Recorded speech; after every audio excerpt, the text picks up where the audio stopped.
Boa noite, meus amigos. Estamos aí de volta. É claro que o assunto da semana é, em primeiro lugar, a derrota imposta aí ao Hugo Chávez pela oposição venezuelana, da qual um dos líderes é o meu amigo Alejandro Penha Esclusa, ao qual aproveito aqui o programa para enviar os mais efusivos cumprimentos pelo trabalho maravilhoso que tem feito lá.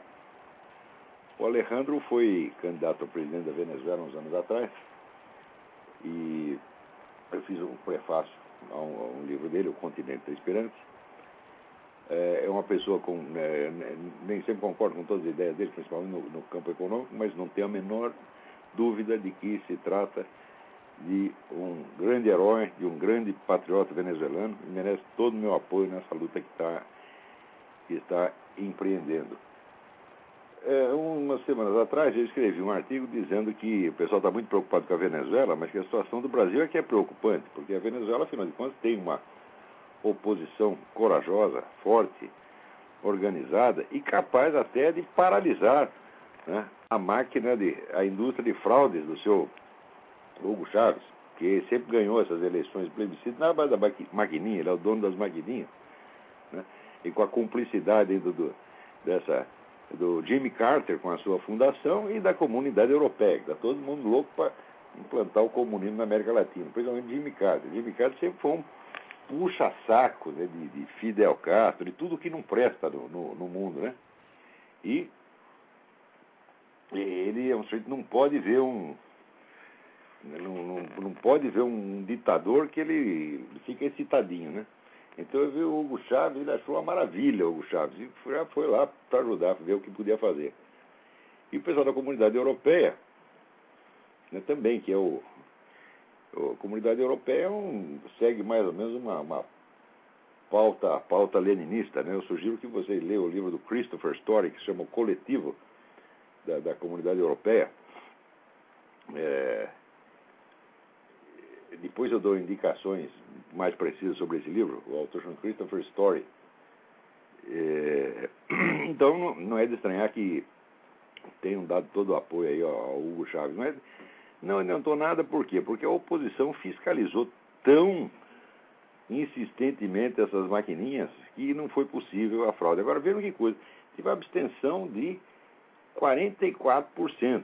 Quer dizer, tirando 44%, sobra 56%. Né? Então, o famoso 51% vira 56%, dá 29% para um lado e 27% para o outro. Você soma 29 com 44, né? Você vai ver que a maioria esmagadora da Venezuela está contra o Chávez. Por quê?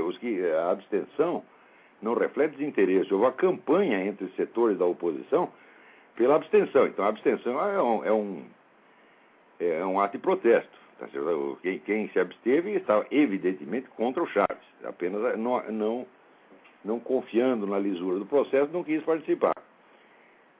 Então, se soma a abstenção e mais os votos contra, então quem está a favor do Chávez é ele e a mãe dele. Olhe lá, hein? Entendeu?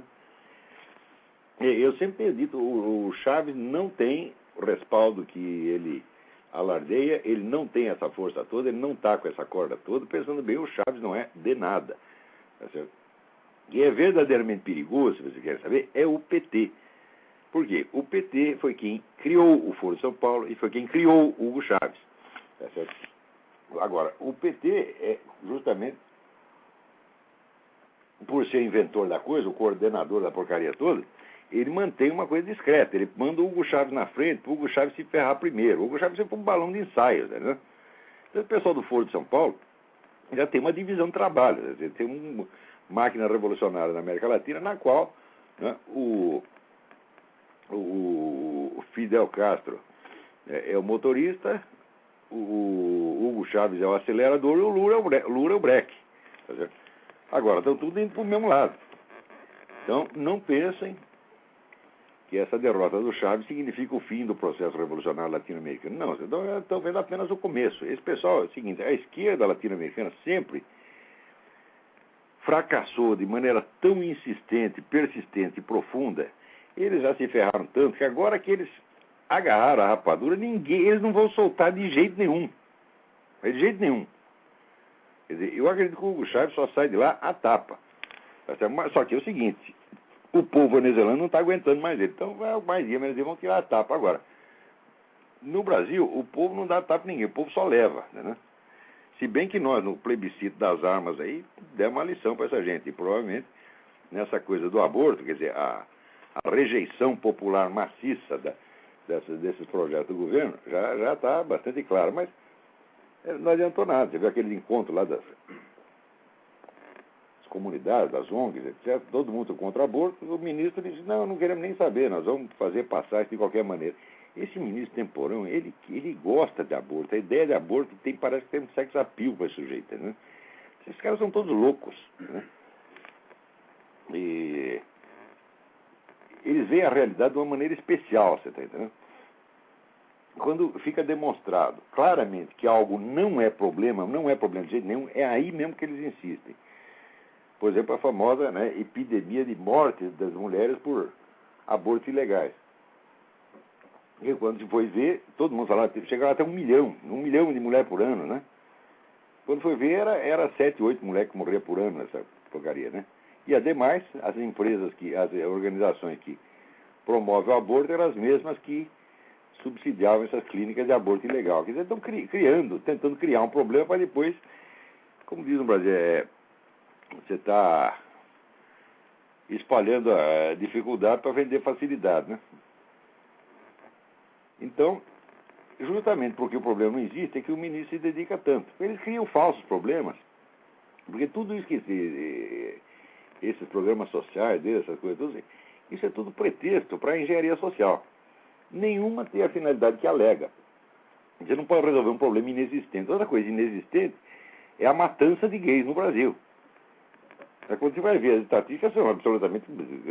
Os gays não são uma comunidade de risco por violência, mas de maneira alguma, tá certo? O cidadão comum está sofrendo muito mais violência do que essa comunidade particular. Mas não tem... Se eles dizem que eles são 14% então, da população brasileira, então eles deveriam ser pelo menos 14% dos assassinatos. Quando eu vejo, são 0,03%. É absolutamente ridículo. Então, do mesmo modo, né, que as famosas, aqui nos Estados Unidos, sobretudo as mortes dos tabagistas, diz que morrem 400 mil tabagistas por ano. Morrem de fato, só que eles moram na mesma idade dos outros. Ninguém jamais provou que houvesse uma diferença significativa de idade da morte. Agora, acontece que esse dado não sai na grande mídia, só sai em publicação técnica da própria Organização Mundial de Saúde. Ela fala uma coisa para o público, outra coisa para os técnicos. Então, todo mundo tentando resolver problemas inexistentes. Por quê? Isso é incompetência? Não, isso é altíssima competência. Eles fingem que o objetivo é um, na realidade o objetivo real será outro. Tem um objetivo declarado e tem um objetivo efetivo.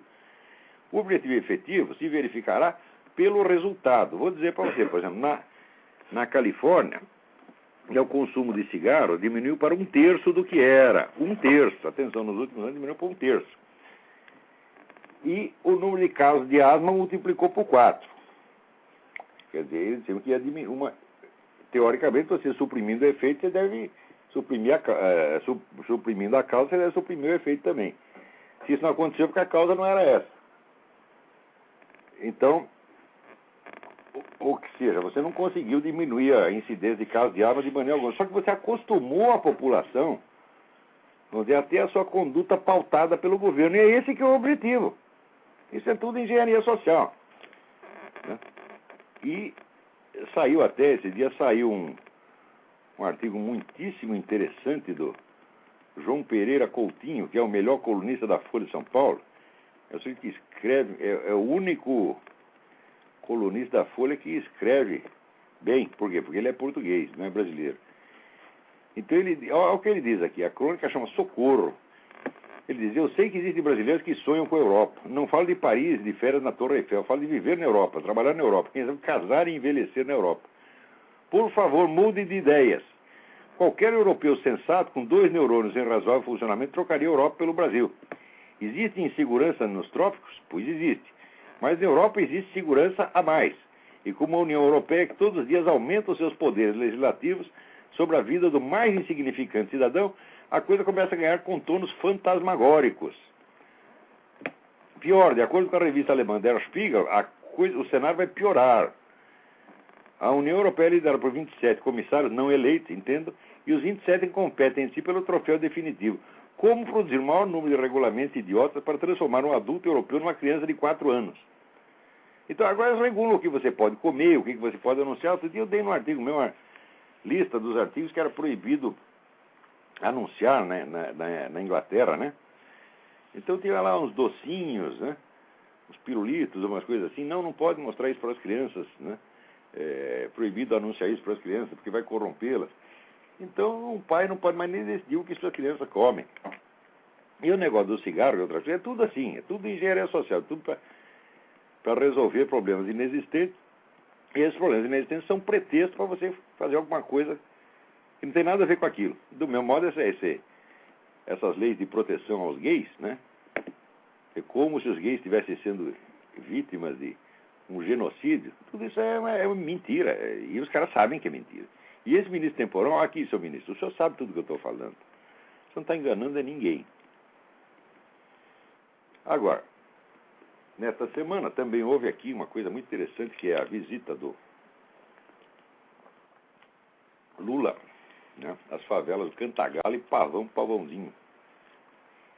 E diz que o narcotráfico, então, espontaneamente ofereceu uma trégua, diz que nada foi combinado. Vocês acreditam que nada foi combinado? Ora, porra, o que é isso? Né? O tráfico espontaneamente, né, por sinal de respeito ao seu presidente, né, parou com as suas atividades durante umas horinhas, né, deixou o homem entrar, falar as besteiras que queria e sair. Mas olha que coisa interessante. Na mesma semana, tem esse negócio de que o Ministério da Cultura, o Instituto Patrimônio Histórico e Artístico Nacional, a Secretaria Especial de Políticas de Promoção da Igualdade Racial, CEPIR, e o Centro Cultural Cartola promove a cerimônia de titulação das matrizes do samba do Rio de Janeiro como Patrimônio Cultural do Brasil. Né? Isso aí é uma coisa impressionante. Você vê, por exemplo, as obras do Mário Ferreira dos Santos, que foi um dos maiores filósofos do século XX, não são patrimônio cultural. Mas qualquer sambinha que você faça né? As obras do Vila Lobos, eu não sei se são patrimônio cultural do Brasil. Talvez nem sejam, né? Mas se forem, estão aqui niveladas aqui aos sambinhas, né? Agora, na mesma semana que acontece isso, veja que coisa interessante, né? Na mesmíssima semana, a Escola de Samba da Mangueira promove uma homenagem ao que é Fernandinho Beiramar, o traficante, parceiro das Farc. Então está tudo em família. O Lula lá no Pavãozinho, né? O samba sendo elevado à condição de patrimônio e aí a Mangueira prestando homenagem ao sócio das Farc, Fernandinho Beiramar, né? Enquanto o outro sócio das Farc, que é o Lula, né? Que não é sócio no negócio, mas é sócio político, parceiro político, está lá também fazendo festinha na Mangueira. Olha, falando negócio de favela, aqui o seu Lula, aqui, pô, na primeira eleição, o seu partido andou espalhando que vocês iam adotar para as favelas cariocas aquele programa do Hernando de Soto, economista Hernando de Soto, do livro O Segredo do Capital. O Hernando de Soto é o sujeito que descobriu o óbvio, né? Ele descobriu que a base da riqueza das nações é o registro de imóveis. Porque através do registro de imóveis, todo mundo tem algum capital. Quer dizer, qualquer terreninho é algum capital. Se você tem um terreno legalmente registrado, esse terreno pode servir de base para você tirar um empréstimo, tirar hipoteca, para você se socorrer dos serviços bancários. Agora, se você tem um terreno de posse, se você está lá só ocupando aquilo lá, você pode talvez até vender, mas você vai vender por baixo preço, você vai vender só no mercado local, aquilo não está no mercado nacional, e nenhum banco vai aceitar aquilo como garantia. Quer dizer, você tem, mas não tem. E o fato é que 70% ou 80% dos imóveis do Brasil, a começar por todos esses da favela, é tudo assim. Quer dizer, o sujeito tem, mas não pode usar. Quer dizer, Só pode usar para morar, ou para vender para algum vizinho. Ele não pode anunciar isso aí, não pode botar no mercado. Isso não está no mercado imobiliário.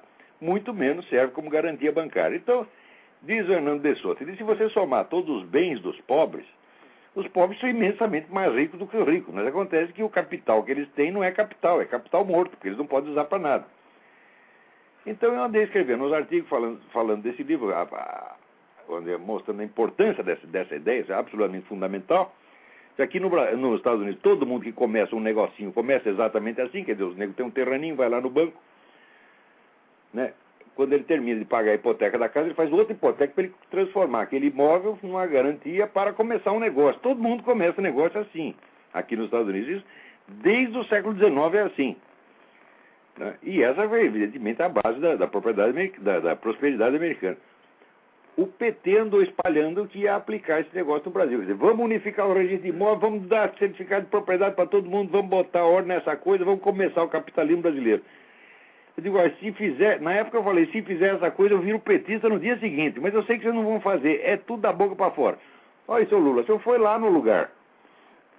Mas os caras estão tão burros que nem te cobraram isso aí. Quando vocês pisou na favela, os negros diziam todos, cadê meu registro de propriedade, ô seu moço? Né? Que o senhor prometeu não veio até agora. O senhor já está aí no 6º ano, né? 6º, 7º ano de governo, sei lá, já perdi a conta. E não fez merda nenhuma, nem vai fazer. Você sabe que no Brasil, cada cidade pequena no interior, o dono do registro de imóvel é uma espécie de imperador. Né? Ele faz o que quiser, porque o que cria a diferença de classe social no Brasil é o registro de imóvel. Se você tem o registro, então você é alguma coisa. Se você não tem, você não é nada. Né? Eu sei porque eu morei um tempo, meu pai morou um tempo numa cidadezinha lá no sul do estado de São Paulo, no litoral sul, que tinha muito negócio de imóvel, todo mundo comprava e vendia imóvel, mas era tudo ilegal, nada tinha registro. Então os negros, você não oferecia um terreno para você, chegava para você, em vez de falar, quer comprar um terreno, chegava para você e falar, quer comprar um rolo? Você sabia que estava comprando, aqui você estava comprando um rolo, né? Comprando encrenca. E toda hora dava tiroteio, um tomava o terreno do outro, era uma merda. Agora, o sujeito que tinha os papéis em ordem, não, daí esse virava, né, a classe dominante. Então, falar de democracia econômica e social no Brasil, sem regularizar os terrenos, é palhaçada. Não dá para começar, não dá nem para começar. Olha aqui, seu Lula, eu não sou contra o Fome Zero. Aliás, eu acho que daquela multidão de programas sociais que tinha antigamente, o mais fácil realmente é reunir tudo e simplesmente dar o dinheiro para os camaradas, dar o dinheiro direto para eles. Não sou contra o programa. Porém, melhor até do que dar dar um dinheirinho para os caras, dar um Bolsa Família, essa coisa toda, é dar um certificado de propriedade. Porque daí o sujeito faz seu próprio capital. Essa história que não é para você, né, dar o peixe, não é para você ensinar a pescar, dar a vara de pescar e tal. E vocês falam, mas é tudo da boca para fora. Você sabe perfeitamente que o pessoal que está recebendo dinheiro aí do Bolsa Família vai ficar eternamente recebendo dinheiro do Bolsa Família. Agora, se receber um certificado de propriedade, meu filho, o sujeito faz uma hipoteca, vai num banco, faz uma hipoteca, começa um negócio, compra lá um carrinho de pipoca, um carrinho de cachorro-quente e começa a prosperar, porque a gente sabe que o povo brasileiro trabalha pra caramba. Você vai dizer que o brasileiro é preguiçoso, conversa mole, eu sei, eu vejo isso desde a infância.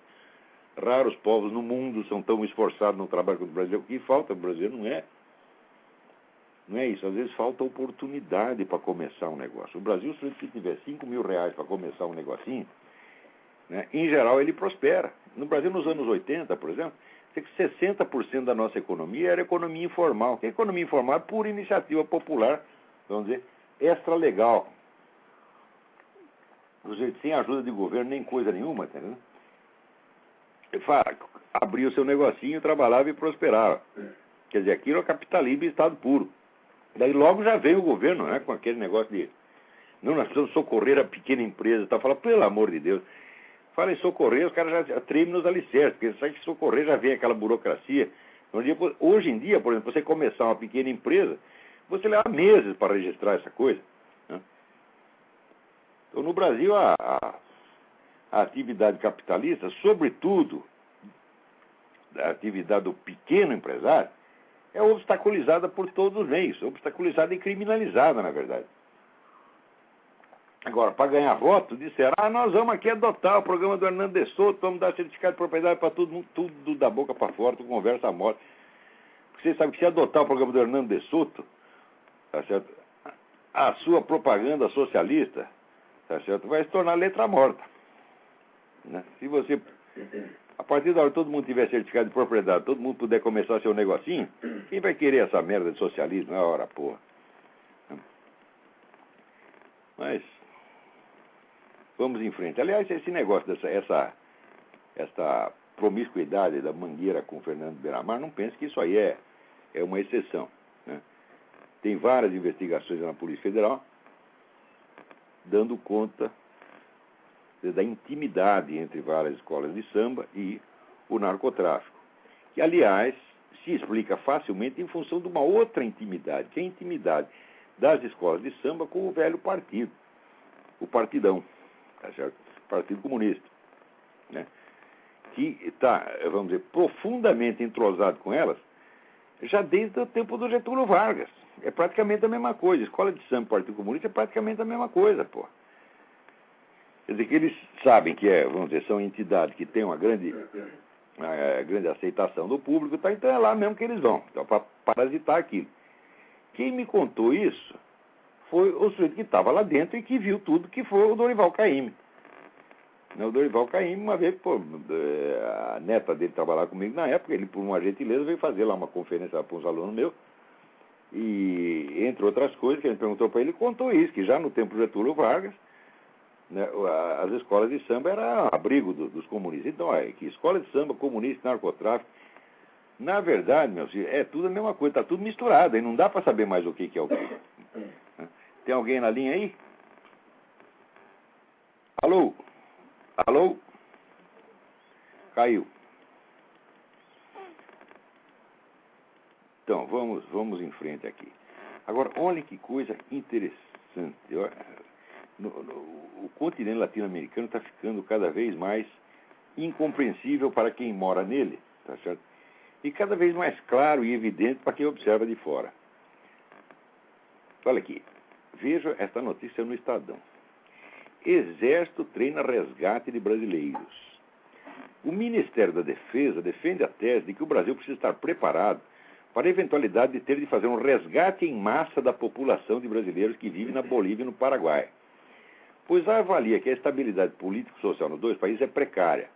Há 10 mil brasileiros morando na Bolívia, vivem na Bolívia, e 200 mil brasileiros que moram no Paraguai, chamados brasiguaios. O Estado apurou que na Operação Pantanal... Bom, acontece o seguinte, acontece que na Bolívia, por exemplo, o Morales está querendo ver esses brasileiros pelas costas, ele quer tirar os camaradas de lá, tá certo? Então, aqui o nosso governo diz, bom, então precisamos protegê-los, né? Já que o Morales está perseguindo os negros para tirar eles de lá, o que nós vamos? Nós vamos lá e tiramos.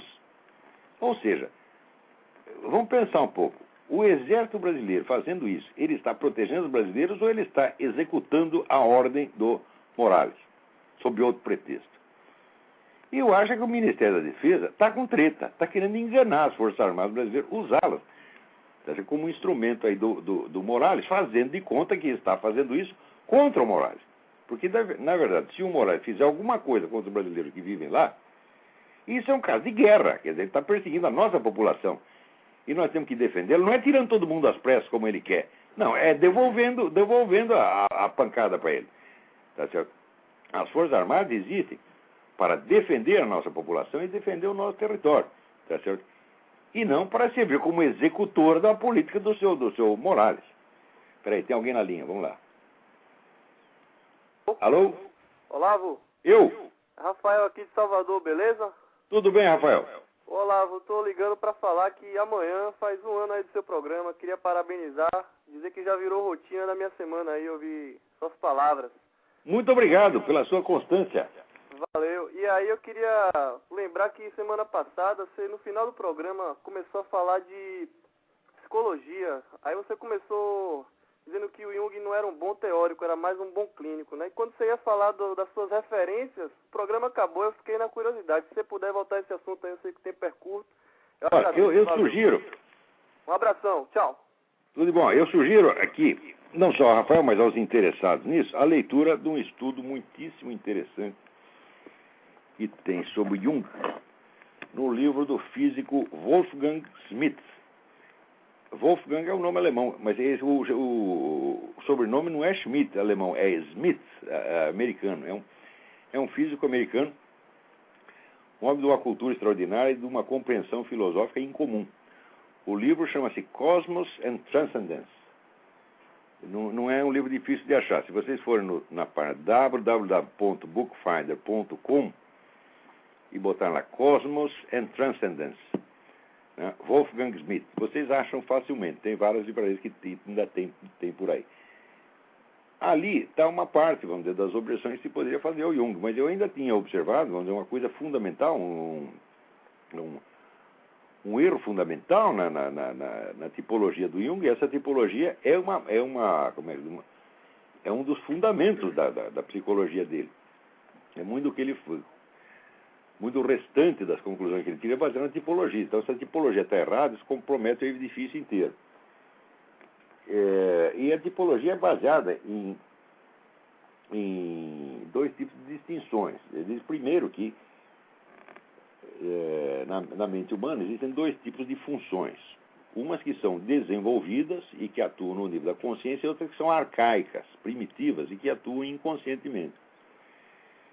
E, segundo, ele diz que os seres humanos se diferenciam conforme as várias funções cognitivas que atuam de uma dessas maneiras ou da outra. Quer dizer, funções mais conscientes ou funções mais inconscientes. E ele define, então, as várias funções, as sensações, o pensamento, os sentimentos e a intuição. Tá certo? E ainda tem, vamos dizer, as duas direções possíveis que isso pode tomar. Essas faculdades atuam no sentido extrovertido, isso é, de captar dados do mundo exterior, ou introvertido, que capta, vamos dizer, predominantemente os ritmos e acontecimentos da própria vida psíquica do camarada. Então você tem essas distinções. Você tem a função desenvolvida e arcaica, você tem o introvertido e extrovertido, e você tem as quatro funções. Então, misturando esses elementos, sai lá a tipologia do Jung. Acontece que quando chega na hora de definir a intuição, ele a define como uma apreensão através do inconsciente. Eu digo, alright, mas se as funções se diferenciam em desenvolvidas ou arcaicas conforme atuem no consciente ou no inconsciente, como é que uma delas pode ser permanentemente e estruturalmente uma função que opera através do inconsciente? Isso não faz o menor sentido. Eu não sei se o Jung não percebeu isso, tá certo? Ou se ele realmente não entendeu. Agora, o Jung escreve as coisas um bocado enrolado, né?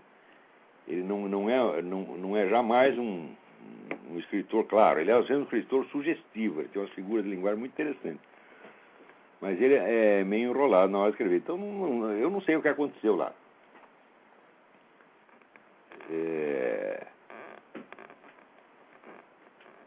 Então,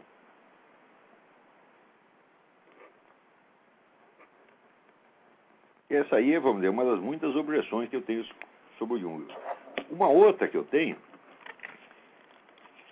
é que ele só admite a existência, vamos dizer, todos os fenômenos, vamos dizer, da ordem paranormal, mística, etc., ele atribui tudo ao inconsciente coletivo. Né? Ou seja, ele mesmo está privilegiando o inconsciente. Ora, o inconsciente, meu amigo, é apenas, vamos dizer, uma hipótese. O inconsciente é o nome que você dá para um fator imponderável, tá certo? O inconsciente nunca pode ser tratado como se fosse uma coisa, né? Um objeto do mundo exterior. O inconsciente é apenas um nome que você dá a uma hipótese mal explicada. Agora, ele nunca admite a existência de alguma coisa superior ao consciente, vamos dizer, um supraconsciente, que é a coisa que me parece mais óbvia. Quer dizer, no fim, o que ele faz é assim, que as mais altas realizações humanas tenham como raiz alguma coisa inferior, arcaica e, no fim das contas, estúpida. E quando ele vamos dizer, quer explicar todos os mais altos fenômenos da arte, da mística, etc., por esse tal de inconsciente coletivo, né, ele acaba fazendo uma apologia das sombras, apologia das trevas. Sem perceber, não tinha muita consciência dessas coisas, não. Tem mais alguém na linha aí? Alô, Olavo? Sim, quem é? É Marcelo de São Paulo, tudo bem? Marcelo, tudo bem? Tudo bem, tô ligando, tô de férias, tô na Europa aqui, mas eu tô ligando só para dar os parabéns para você. Muito obrigado, aproveito para agradecer a você. Olha, não só a mim, o pessoal aqui da comunidade do Orkut, Olavo de Carvalho, um pessoal bacana, todo o pessoal lembrou aí do aniversário do programa. Só que não lembrou fui eu. Mas você tem que lembrar, pô. E queria dizer para você que você está fazendo um bem muito grande aí, divulgando todas essas ideias, seus pontos de vista. Muito obrigado. E tem sido muito positivo para muita gente. Muito okay? obrigado, muito obrigado. E um grande abraço. E será que isso serve para estimular você, para você saber que tem muita gente aí do seu lado? Muito obrigado. Muito agradeço a todos a atenção, a gentileza, o carinho que tem tido por esse programa. E nós vamos continuar. É isso mesmo. Um grande abraço. Um grande abraço. Então, muito obrigado a todos por essa atenção. E quem não gosta do programa já sabe. Vai tomar no cu, pô. Não é problema nenhum. Não precisa gostar, não. Não vindo aqui encher meu saco, tá tudo bem. Agora, essa semana também, você vê, saiu aqui a nova encíclica do Papa Bento XVI, né, falando o quê? Do marxismo. Você vê, não está todo mundo dizendo que não, esse negócio de comunhão acabou, não existe mais, etc. Você está açoitando cavalo morto. Aí, então, olha que aí o Bento XVI me ajudando a açoitar cavalo morto. Quer dizer, se está morto, por que o Papa, né, vai perder seu tempo fazendo uma encíclica a respeito? Ora, o comunismo não está morto, ele se fez de morto para saltar o coveiro. Isso aí já foi explicado no livro do Anatoly Golitsyn, né, nos anos 80. O Anatoly Golitsyn era um sujeito da KGB, um cara importante, que fugiu aqui para os Estados Unidos e escreveu 2 livros, New Lies for Old, Novas Mentiras no Lugar das Velhas, e The Perestroika Deception, quer dizer, a fraude da perestroika, dizendo tudo o que os comunistas iam fazer nos 20 anos seguintes. Eles vão desmantelar a União Soviética. Na hora que desmantelar, vocês vão pensar que acabou, e no dia seguinte vocês vão descobrir que, na verdade, o movimento comunista se expandiu. Tá certo? Ele perdeu a forma externa, perdeu a estrutura externa, mas se expandiu formidavelmente. E foi exatamente o que aconteceu. Vocês veem que já no fim da década de 90, tinha o livro do Jean-François Revel. O livro começava dizendo, quando caiu a União Soviética, a gente esperava que esse negócio de comunismo acabasse, mas aumentou. Tá certo? Como é que foi? Aumentou por quê? Porque abandonou a antiga estrutura hierárquica, monolítica do partidão e adotou a nova forma de organização informal em redes, que permite uma abrangência muito maior e um leque de alianças praticamente ilimitado. Tá certo? E através da internet permite a atuação quase instantânea no mundo inteiro. De maneira que hoje você solta uma palavra de ordem pela rede, ninguém sabe nem de onde veio a palavra de ordem. Não é que veio lá do Comitê Central, você sabe quem foi que mandou. Não. Aquilo espalha por um ponto qualquer da rede, no dia seguinte já está todo mundo, né, gritando o mesmo slogan, participando das manifestações que os caras mandaram, e assim por diante. Quer dizer, a coisa se tornou de uma eficiência monstruosa. Felizmente, a internet pode ser usada pelos dois lados e, de vez em quando, esses caras levam uma entortada. Mas, você vê, nesta mesma semana, tem entrevista aí do seu Inácio Ramonet, aquele idiota lá do Le Monde, né? O Le Monde, antigamente, era um dos grandes jornais do mundo. Depois, ele foi vendido, o pessoal da própria redação fez lá uma cooperativa, né? E transformaram aquilo num panfleto comunista, né? Então, tudo que não presta, está aí o Inácio Ramonet sempre apoiando. Por exemplo, agora ele estava aí torcendo pelo Chaves, fazendo uma oba-oba do Chaves, né? E ele dando uma entrevista essa semana dizendo que o comunismo, né, a esquerda, que no resto do mundo ficou desorientado, não sabia o que fazer, está encontrando o seu caminho na América Latina. Ou seja, é o programa do Foro de São Paulo, que no quarto Foro de São Paulo, na quarta Assembleia do Foro de São Paulo, temos que resgatar na América Latina tudo que perderam no leste europeu. É isso. Então, o Papa, que não é bobo, sabe que isso está acontecendo e sabe que o problema da América Latina hoje, o problema não é corrupção, não é miséria, o problema é comunismo. Você falar que o problema do Brasil é fome, eu digo, o problema do Brasil já foi a fome, tá certo? Mas o progresso fabuloso da agricultura nas últimas décadas simplesmente acabou com a fome no Brasil. Não se morre de fome no Brasil. Você pega as estatísticas de morte por desnutrição, são mínimas. No Brasil pode faltar tudo, falta água, falta sapato, falta roupa, falta casa, sobretudo falta aqui, ó, de novo, né? Falta a propriedade legal, que os brasileiros têm direito, teoricamente, mas na prática não tem. Então tudo isso falta. Mas comida? O que é isso, pô? Né? Então o grande problema do Brasil, do Brasil e da América Latina, é o comunismo hoje.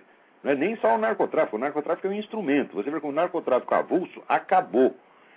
Graças, inclusive, ao plano Colômbia do seu Clinton, né, que ajudava o governo da Colômbia a combater o narcotráfico, contanto que não mexesse na guerrilha. O que aconteceu? O que aconteceu é que os cartéis se desmantelaram e passou tudo para a Farc. Hoje a Farc tem praticamente um monopólio. Então, hoje em dia só existe narcotráfico comunista, narcotráfico politizado. Né? Então, o Papa, que não é burro, sabe tudo isso, e por isso mesmo está na hora de falar do comunismo.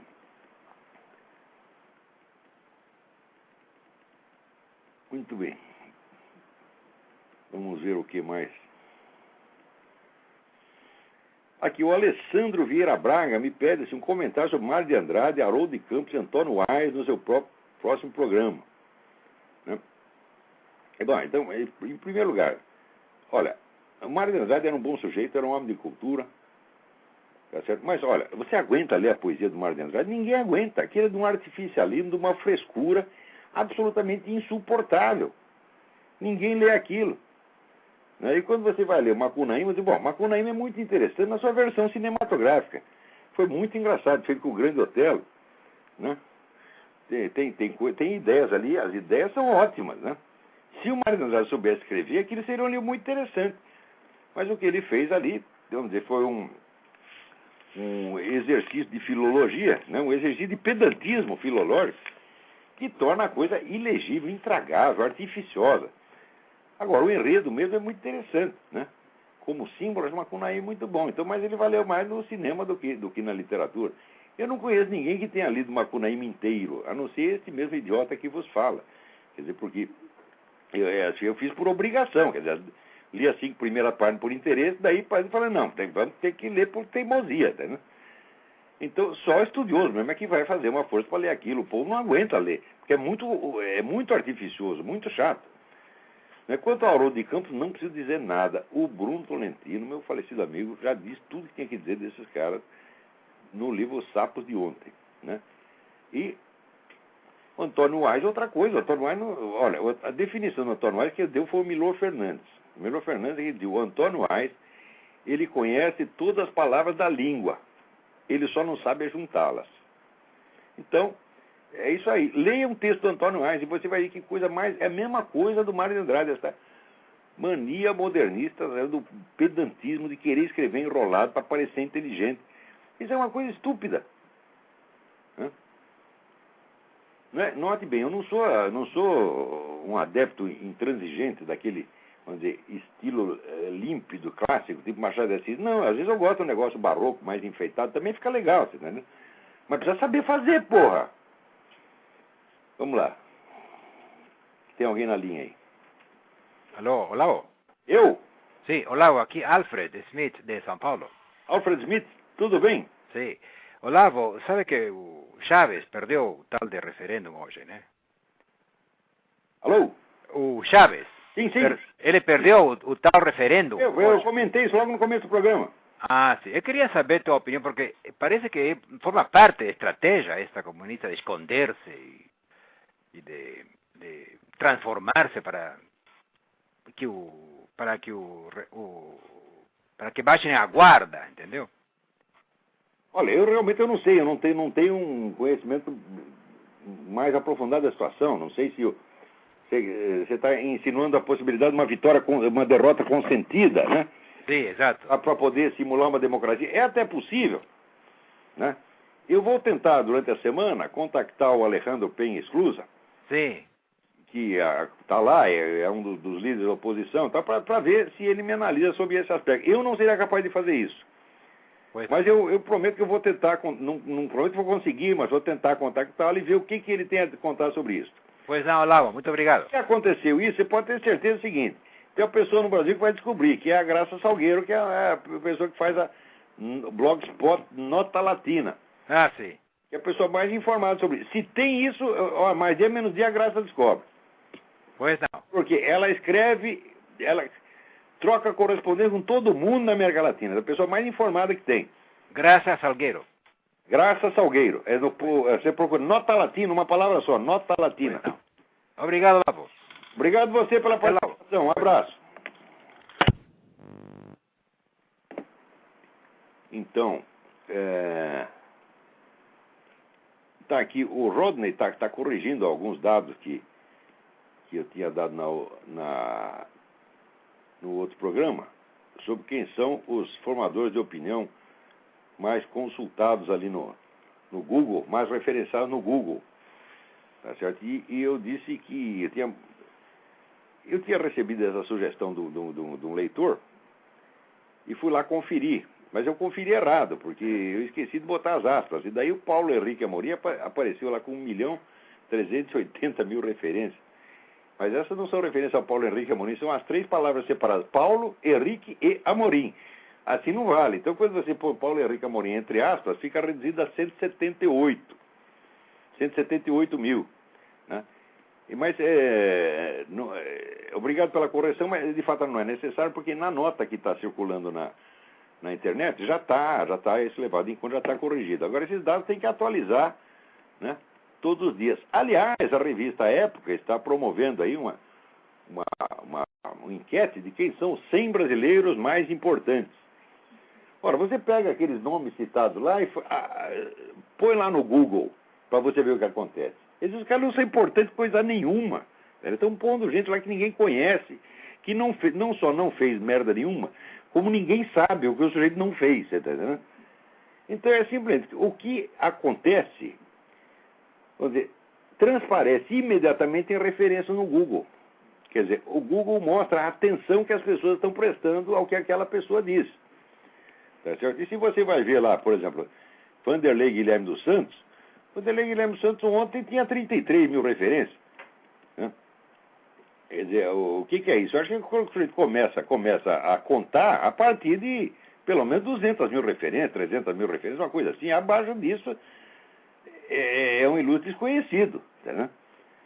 Se perguntar na população brasileira inteira quem é Vanderlei Guilherme dos Santos, ninguém sabe, é só aquela curriola universitária dele, pô. Tá certo? Então, vamos dizer, como formador de opinião, note bem, eu não estou discutindo a qualidade intrínseca do que o sujeito está fazendo, se bem que no caso também é uma bela merda. Mas eu estou avaliando, vamos dizer, o auditório que a pessoa tem. Tá certo? Então,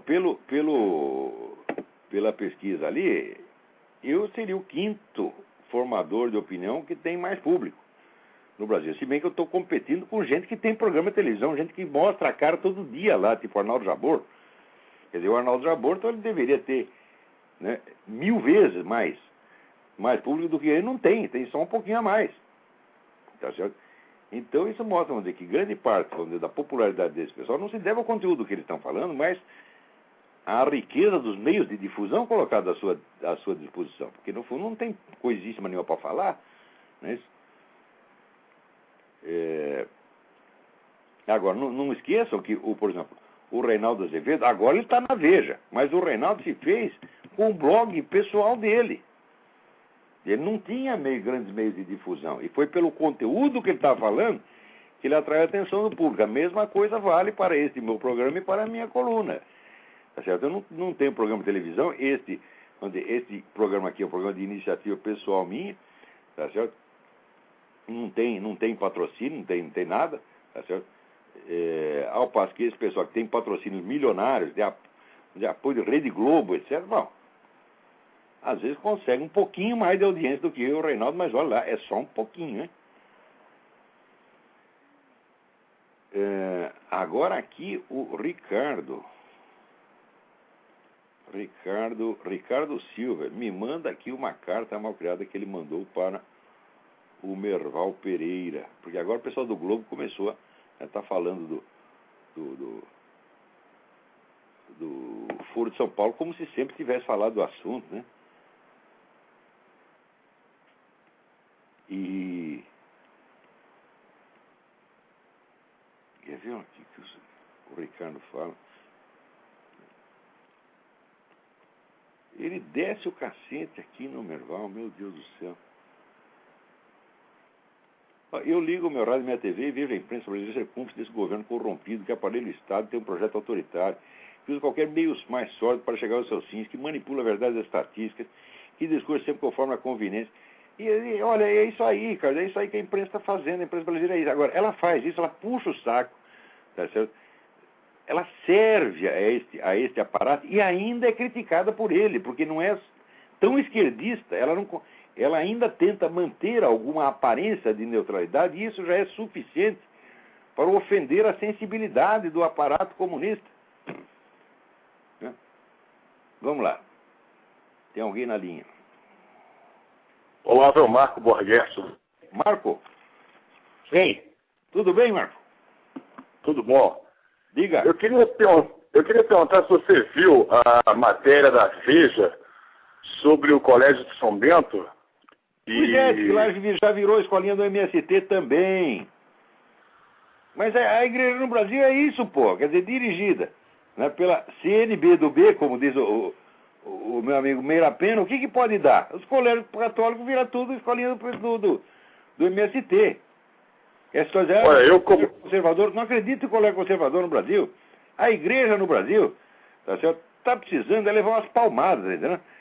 Você vê, o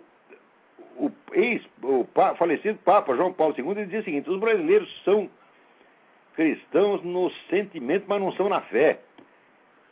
Quer dizer, o Brasil quer poder ser comunista e cristão ao mesmo tempo. Não dá esse negócio, entendeu? Nós, como eu sou ex-aluno e eu fui dos assinantes da carta, nós tínhamos ainda a ilusão, eu, inclusive, quando assinei a carta, tinha ainda a ilusão de que os padres, eles não estavam... Eu tinha essa impressão, e ainda não tenho confirmado o oposto, para ser sincero, mas quando eu assinei, eu tive a impressão de que os padres estavam desavisados, de que as coisas estavam acontecendo ali por iniciativa dos professores, que são, enfim, leigos, né? Mas que os padres estariam talvez fazendo uma fraca supervisão, não estariam tão cientes do que estava acontecendo. Eu ainda não tenho a total confirmação de que eles, sim, estejam cientes e estejam participando e pensem daquela maneira. Olha, mas eu não posso afirmar uma coisa dessa com relação a este caso em particular, mas, de modo geral, a situação da igreja no Brasil é muito pior do que as pessoas imaginam. A igreja no Brasil está 100% a serviço da esquerda, não sobrou mais ninguém. Quando sobra um padre aqui, outro ali, que tem praticamente ficar escondido, que nem esse maravilhoso padre Paulo Ricardo, que faz esse site extraordinário, né? Você nunca vai ver esse padre ser bispo, nem cardeal, nem coisa nenhuma, não vai subir na hierarquia, não. Ele tem que ficar escondidinho lá no canto dele, né? E dar graça a Deus de não apanhar, tá? Porque se for depender desses bispos brasileiros, isso aí já virou MST há muito tempo. Eu considero a igreja brasileira cismática. E eu acho que não tem igreja católica no Brasil. Por que eu digo isso? Porque aqui tem igreja católica. Eu vejo o que é a igreja católica. Eu vi a igreja católica na França. Tá? Agora, no Brasil eu não vejo. Não vejo mesmo. Você não vê o menor sinal de catolicismo aí. Isso é tudo empulhação. Eu acho que esses caras tudo tem que ser tirado aí dos seus cargos a tapa. Eu acho que os fiéis têm que reagir contra isso. O que está acontecendo na igreja no Brasil é uma coisa nojenta. Você veja a igreja venezuelana, tá certo? Com que coragem, com que espírito de sacrifício ela não se pôs à frente defendendo o povo contra um governo realmente perigoso, né? Por toda parte você vê, né, pessoas se oferecendo, vamos dizer, até o martírio para defender a honra do nome de Cristo e para defender os fiéis. No Brasil, não. Essa gente toda puxando o saco. É uma vergonha, pô. Quer dizer, a Igreja do Brasil está 100% doente. Não sobrou mais ninguém. O último que dizia as verdades era o Dom Eugênio. Mas o Dom Eugênio está aposentado. Tá certo? A geração seguinte, ninguém presta. Agora em São Paulo tem esse Odilo Scherer. O Odilo Scherer, para mim, já está excomungado. Porque ele serve ao comunismo internacional. E está em vigor o decreto de Pio XII e João XXIII, que excomunga automaticamente o negro católico que ajuda um partido ou regime comunista. Esse Odilo Scherer não faz outra coisa. Então não é só ele. Então, provavelmente no Coração Bento está acontecendo mesmo. Olha aí, os fiéis. Não, vocês não podem mais ser carneirinhos dessa gente. Vocês são carneiros do rebanho de Nosso Senhor Jesus Cristo. Não desses filhos da puta. O princípio da hierarquia não é sacrossanto quando eles violaram. Eles passaram em cima. Se você não imagina... Olha, o que se fez no mundo para acabar com a igreja, desde o concílio, foi uma coisa monstruosa. Monstruosa, é uma história que você lê, dá vontade de você chorar. Eu li o relato feito pelo Dr. Júlio Fleshman, que era um grande amigo meu, recém-falecido, né, que ele era um judeu de nascimento, foi convertido ao catolicismo pelo Gustavo Corsão. E logo que ele se converteu, ele já viu a igreja toda se bandear para o outro lado, tá entendendo? Quer dizer, ele foi o último a entrar e de repente ele estava sozinho dentro da igreja. Vê que situação mais filha da mãe, né? E daí o doutor Júlio, depois da morte do Gustavo Corsão, virou o grande defensor.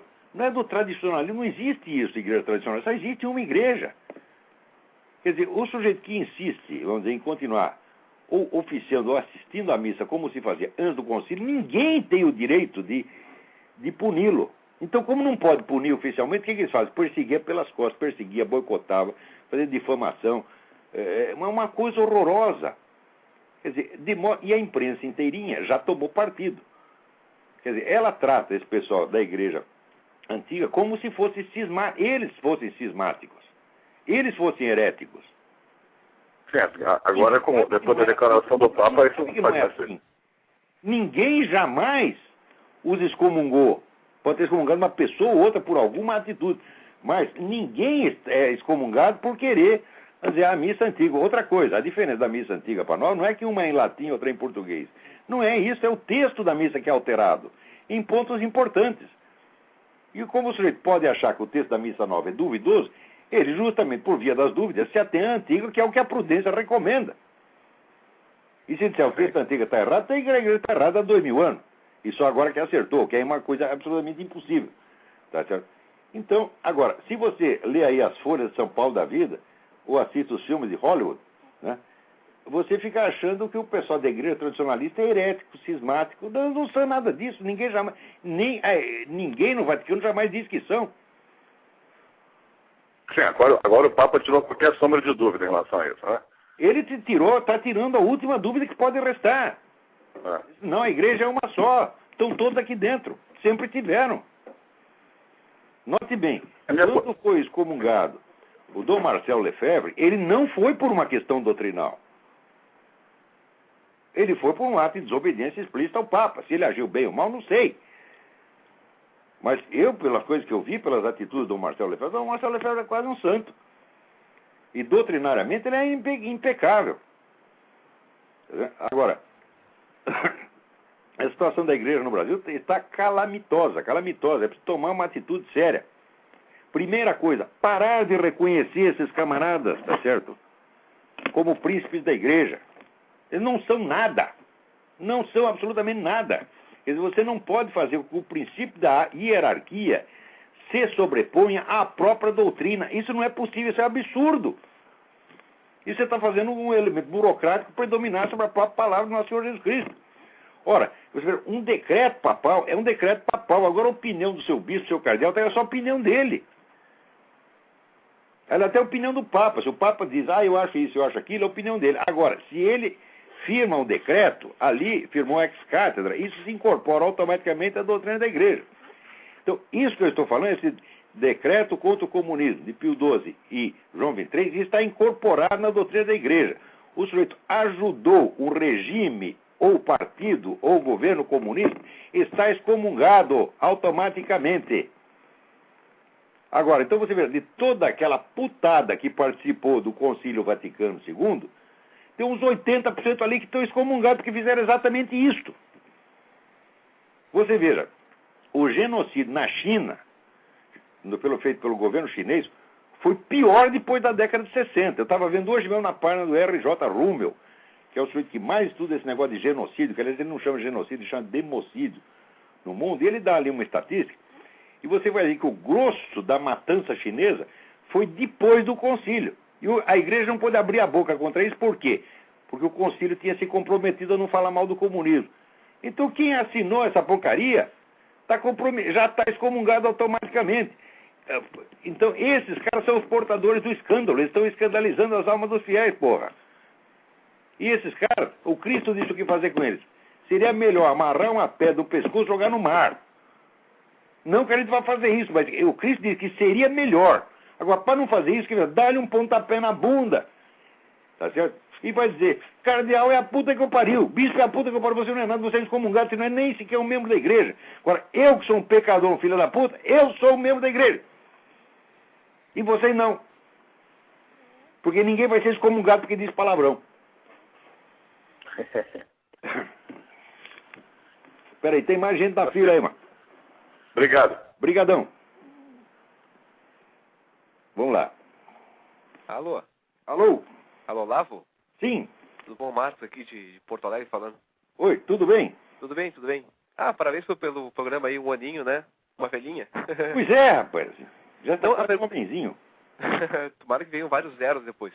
Pois é. Bom, o seguinte, eu queria uma pergunta, ultimamente estou lendo coisas sobre declínio da civilização, da cultura, essas coisas. Até meio que tentando me situar, né? Eu queria que o senhor falasse um pouco do romantismo alemão, de onde ele veio, e ele parece que ele é uma reação ao iluminismo francês, né? Ele é uma etapa errado? importante do movimento revolucionário, ele próprio. Isso. Tá certo? Mas onde ele de fato é uma reação anti-iluminista, mas ele faz parte integrante do movimento revolucionário. Isso que é muito, muito importante. Agora nós só temos mais 2 minutos para falar aqui, mas olha, o estudo que eu estou me dedicando nos últimos anos é exatamente para esclarecer isso. Existe uma unidade do movimento revolucionário, uma unidade interna dialética, tá certo? Que avança por contradições internas, ora enfatizando um aspecto, ora aspecto antagônico, mas continuando a empurrar na mesma direção. Qual é a direção? A direção é o que eu chamo pseudo-profetismo, quer dizer, de você indicar um estado futuro de justiça, paz e ordem quase cósmica, tá certo? Cujos méritos você já se arroga desde já e que autoriza a fazer todo o mal que você queira em nome do bem hipotético futuro. Tá certo? Então, essa estrutura pseudo-profética, ela está presente, por exemplo, na obra de Hegel.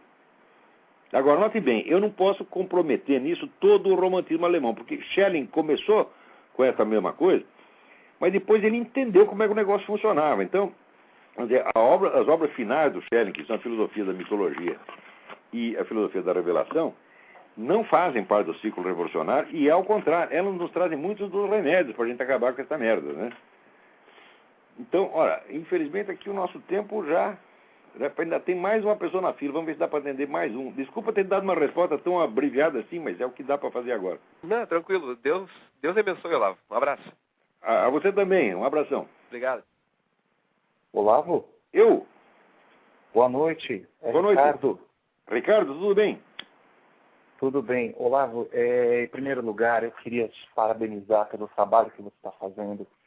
Eu queria dizer para você que eu tenho ouvido o seu programa há mais ou menos uns 6 meses. Eu acho que eu nunca aprendi tanto em pouco tempo. Obrigado. Quando algumas coisas que você falava de início, eu ficava muito impressionado.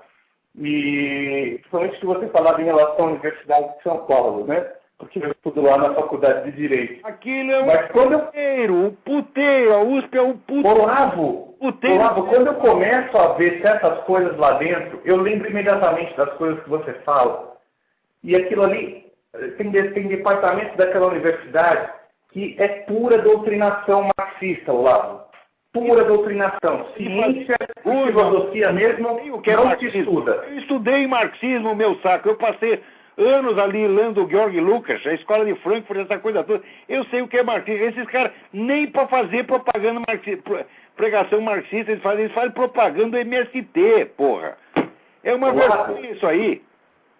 Olavo, tem certos autores na filosofia do direito, na filosofia, que são importantíssimos. Eles simplesmente suprimem. Claro. Eles não oferecem uma visão geral.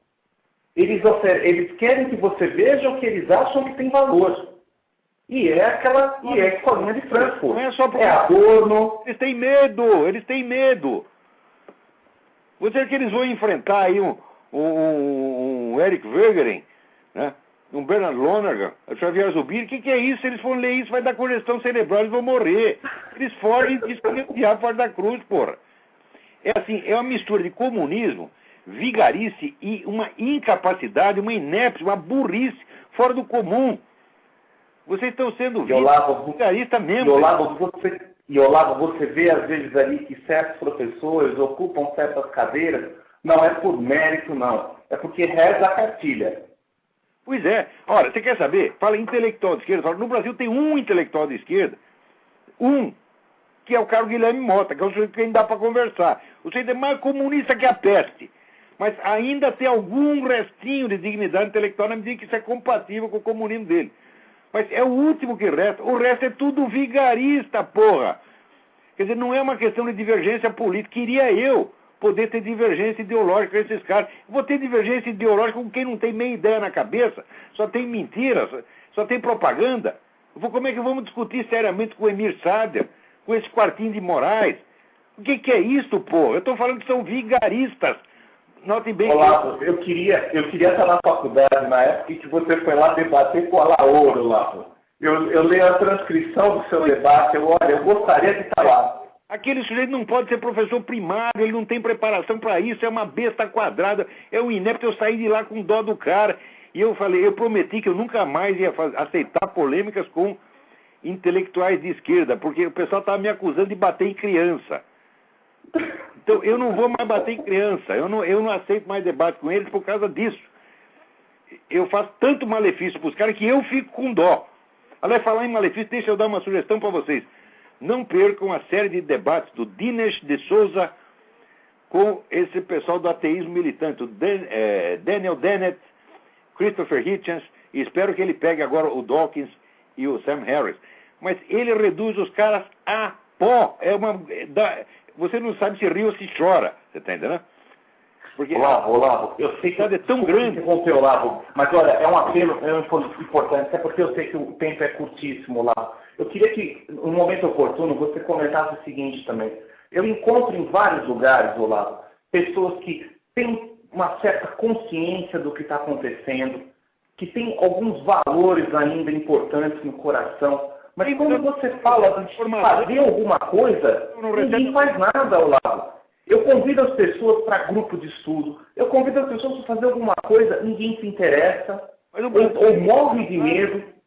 O brasileiro está capado, pegaram as duas bolas do saco dele e deram pro gato comer, porra. O Brasil tem uma crise nacional de testosterona, que é um negócio incrível.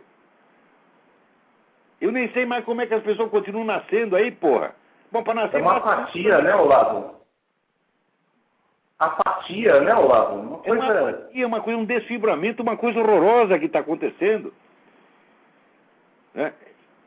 Então, olha, isso aí... A gente tem que honrar a alma, você está entendendo? Não... O conhecimento é a natureza do ser humano. O conhecimento, a busca do conhecimento é a própria natureza do ser humano. Quando ele perde isso, ele perde a força de viver. E no Brasil, mataram a vida intelectual.